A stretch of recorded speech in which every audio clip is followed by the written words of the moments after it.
Hey guys, it's PhillyBobPK here back with another video, and today I'm here with chapter 3 of the book Everyday Millionaires by Chris Hogan. And today I'm going to be talking about how the wealthy take big risks with their money. And I think I just said risks wrong. I said risks with their money. So, to start, lots of millionaires build their wealth low and slow, like managing their risk, and it won't so explaining that would probably be where let's think, like one of those big farms, how long it takes. Once you're done, it's beautiful. It's kind of like making money. It takes a long time to become a millionaire, but once you're there, it's beautiful. And so it's like low and slow and managing the risk. So like not making some huge investment like $500,000 into some investment that nobody's heard of, and then losing all your money. So that would also be pretty bad. So that's kind of managing risk, but also maximizing the reward. So like getting the most out of what you put your risk into. And so that brings us to myth 3. Wealthy people make risky investments, which is not true. Well, partly. 79% of millionaires reached millionaire status through their retirement plan. So, yeah, it's pretty cool. All investments do come with a risk. Like any investment that you possibly do, no matter what percentage of risk you have, even if it's 0.000000000012369. I mean, still a risk. You never know. You might lose money. Most likely you won't if it's not a super risky investment, but you still might lose some money. So that's some problem right there. If you don't like the stock market and you choose to keep your money safe in certificates of deposit, which is, I guess, shortened CDs, at your local bank, you're taking on a low chance of risk. So, yeah. I have no idea what a certificate of deposit is. It's probably for older people. And that's probably something I'll learn later. I'll have to... What is a certificate of deposit? A certificate of deposit is a certificate that the bank says you've deposited your money in this special account. That's all it is. Yeah, I didn't know. I don't even... Do I have a bank account? No. Yeah, I don't know this stuff. You have a child support account. Child support, but that's not bank account. Not your bank account. Not my bank account. So I don't actually know. I haven't been taught by... I haven't yet. Oh! No, we didn't. No. I mean, I'm being taught, but learning about bank and stuff like that is not yet coming up yet.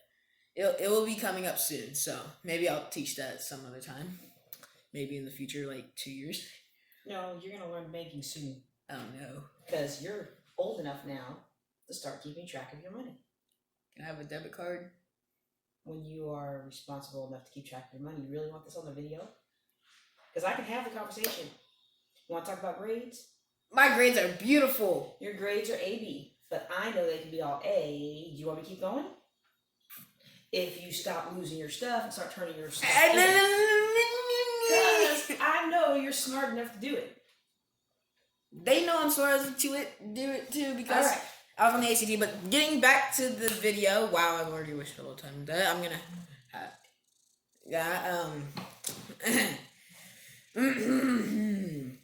you guys heard nothing of what happened there, and please don't judge me for not turning in all my stuff on time, and so not being able to make all A's. I only made A and B.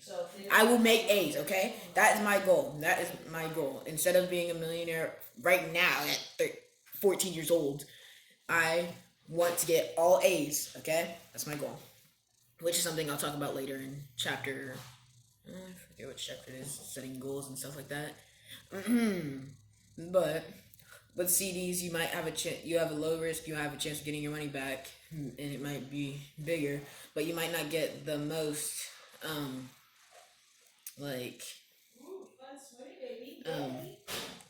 get the maximum of money that you could get if you made a riskier investment. But an extremely high risk would be which this has happened in real life.